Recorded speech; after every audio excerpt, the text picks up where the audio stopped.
Chennai super Kings CSK దిగ్గజం MS Dhoni IPL భవిష్యత్తుపై suspense ఇంకా కొనసాగుతూనే ఉంది. అయితే ఆయన వచ్చే సీజన్లోనూ ఆడాలని సిఎస్కే మాజీ స్టార్ సురేష్ రైనా ఆకాంక్షించారు.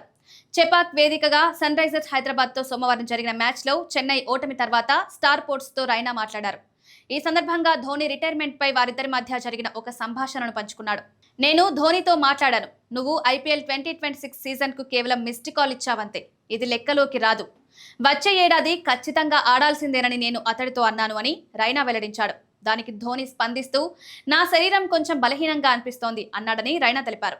అయితే మేము అవేమీ నమ్మం. నువ్వు వచ్చే ఏడాది ఆడాల్సిందేనని నేను స్పష్టం చేశాను అని రైనా వెల్లడించాడు. ఇది ధోని వ్యక్తిగత నిర్ణయం అయినప్పటికీ అతను మాత్రం పాజిటివ్ గానే ఉన్నట్లు తనకు అనిపించిందని తెలిపాడు. ధోని ఈ సీజన్ మొత్తం తుది జట్టులో లేడు. కనీసం స్టేడియంలో కూడా కనిపించలేదు. కానీ నిన్న అతన్ని చెపాక్లో చూసి ఫ్యాన్స్ భావోద్వేగానికి గురయ్యారు. టీం ఫోటోగ్రాఫ్ కోసం మైదానంలోకి రాగానే స్టేడియం దద్దరిల్లింది.